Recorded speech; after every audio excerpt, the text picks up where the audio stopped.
What's up, everybody, and welcome back to the Sam's Report. It is Friday, August 10th.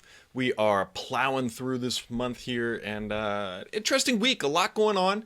A little bit in the Microsoft world, a little bit in the just general tech world here. And yeah, fun stuff all around. I can tell you what wasn't fun, though, is I passed a kidney stone yesterday.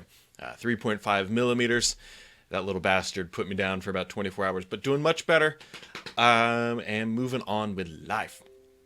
And so you can see that Surface Studio behind me just installed I believe, the latest Insider build, and hopefully it runs well here. I was installing it right before the podcast here. And so speaking of Surface stuff, so Surface Go is out. My review will be out next week. I'm headed to New York on Sunday. I'm going to be gone Sunday through Tuesday afternoon. Taking the Go on the plane, taking the Go on the road, and figured I might as well hold off on the review until I get back from that.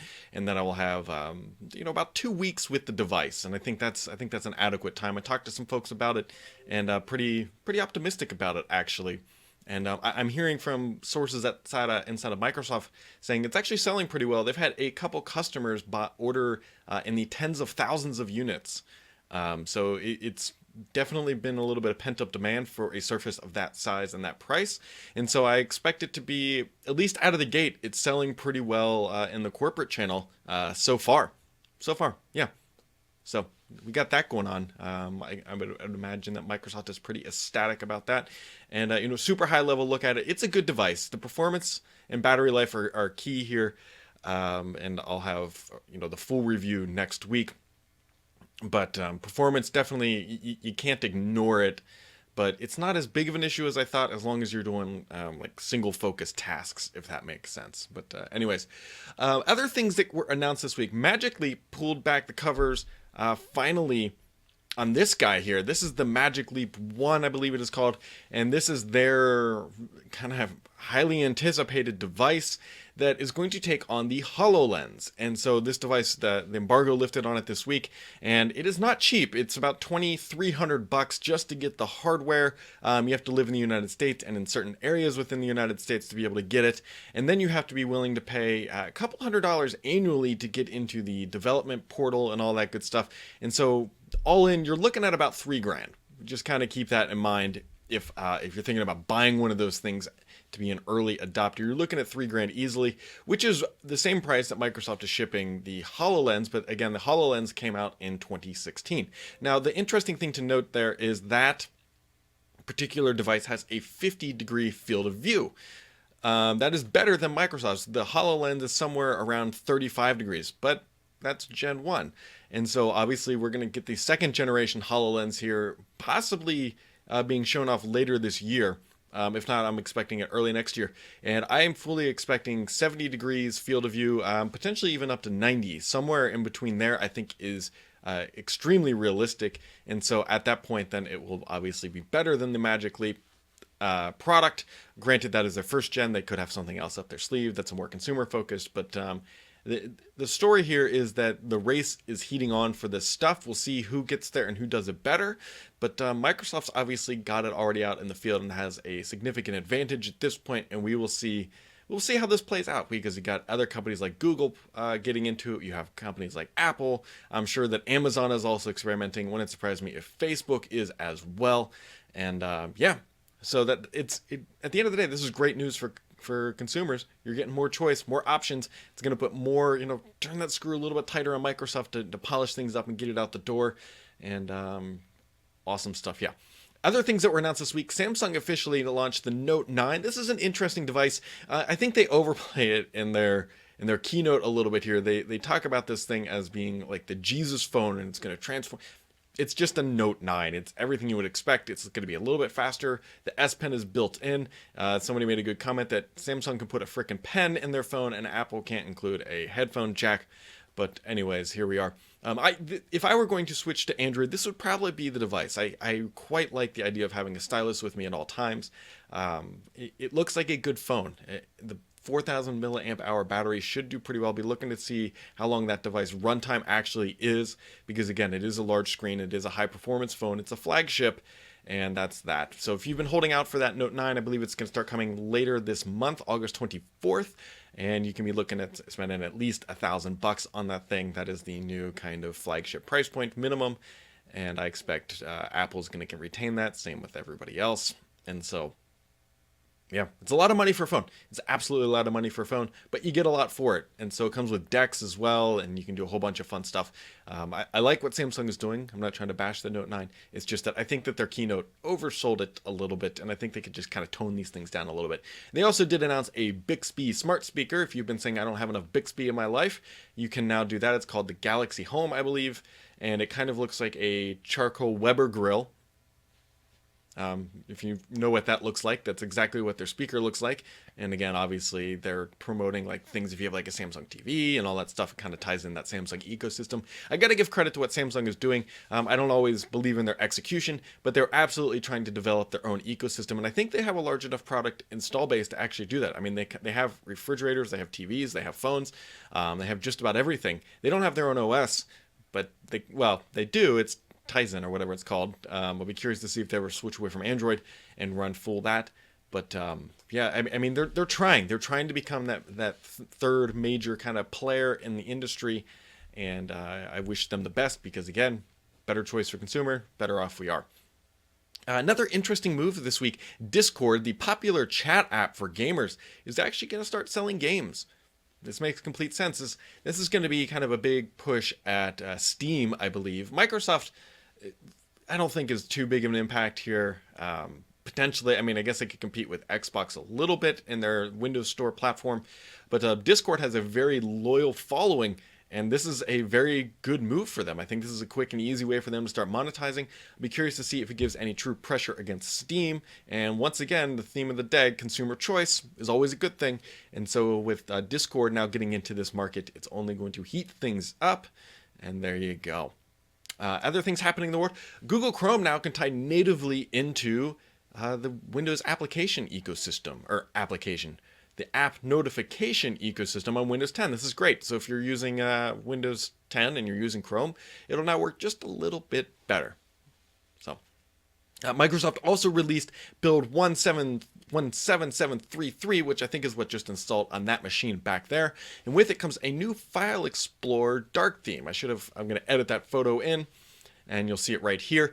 Now, this is great. If you like the dark theme, that's wonderful. The thing is, Microsoft played this up as being an all-encompassing dark theme, and as you can see in the image below, they missed some spots. But I don't know, for some reason their dark themes always just feel a little off. Like, I haven't quite figured out, I don't know if it's too much use of black instead of grays, but there's always just something that feels just a little bit off with Microsoft's iteration of dark themes.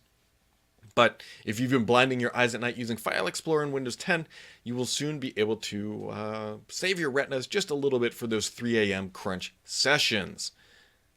And other things happening in the world of Microsoft, if you're using Spotify and Skype and want to inject some music in there, you can now do that. You can now do that, or at least snippets of songs. So I don't think anybody's really going to switch to Skype for that. But hey, it's one more feature to knock off the list of functionality. And Android 9 Pie is also released this week. Just a lot of things going on. If your device is lucky enough to get it, Essential phones, I think, are getting it real quick.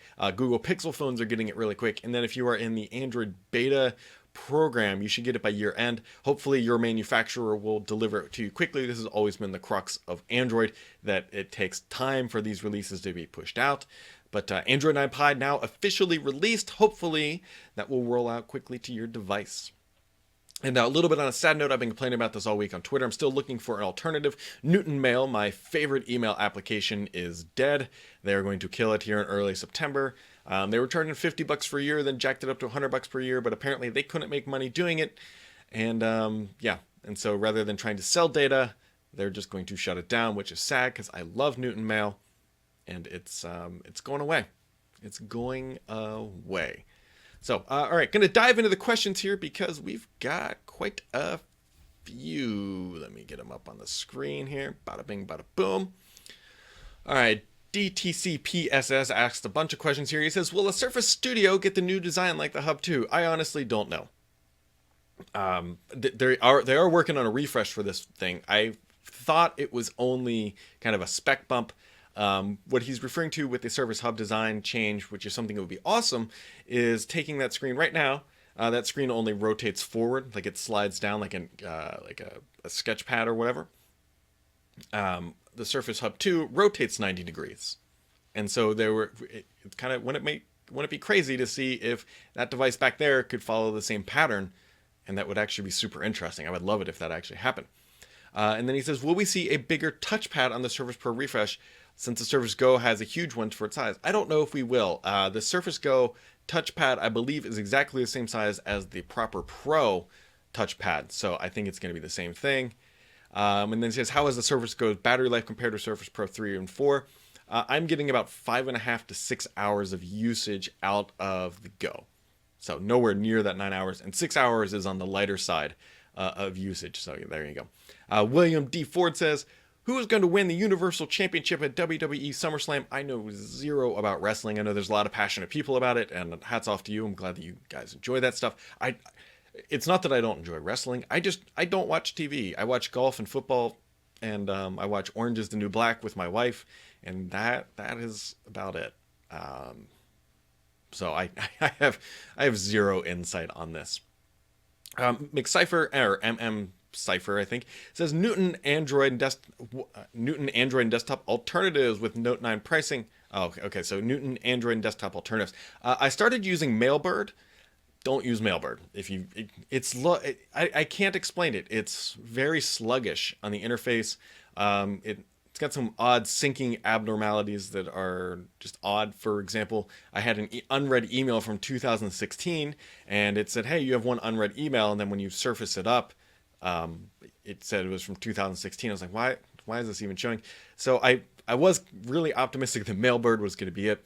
Mailbird is not going to be it. So right now I'm using the default client on Windows. I mean, I am using Outlook on iOS, and Outlook on iOS is fine. I wish it didn't force the calendar integration, but if they would just bring the Outlook on iOS or an Android to Windows, then I would probably just use that all around. But the Mail app on Windows 10 is okay. It's pretty bare bones, and it doesn't have some of the higher end functionality like snoozing emails, I don't believe. And some of the keyboard shortcuts it's just not quite there. It's good basics, but I'm still looking for alternatives. He says, with Note 9 pricing, is Samsung even trying to induce us Note 8 users to upgrade? Well, they may not need you to upgrade. I mean, I'm sure they'd love you to. They've gone to a lot of bother to get us mildly interested, but promptly douse us with a basket full of overpricing. I'm saving my dollars for Andromeda. Hope spring. I wouldn't save your money for Andromeda, personally. I mean, I just save your money in general. If you have a Note 8, I don't think it's worth upgrading to a Note 9, in my personal opinion. I'm saying that without having played with the Note 9. If you're saving for Andromeda, I would just continue to save, because I don't think spring is going to be that time. Greg Edwards says, can you tell us what you know about keyboard and mouse support coming to Xbox? I honestly don't know. Microsoft keeps promising this. I thought it was supposed to be coming soon. They've teased it a bunch, but I don't know, honestly. I wonder if it's coming with, I thought I heard that it was coming with the next update, like large update, which would be this spring, the fall update.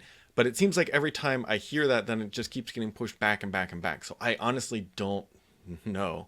He's trying to get away from Windows 10 Home Theater PC and over to Xbox, but my wife isn't a huge fan of controller-based navigation. You could try to convince her with Cortana voice navigation, although it's probably not as good as you would hope. So, yeah. Yep.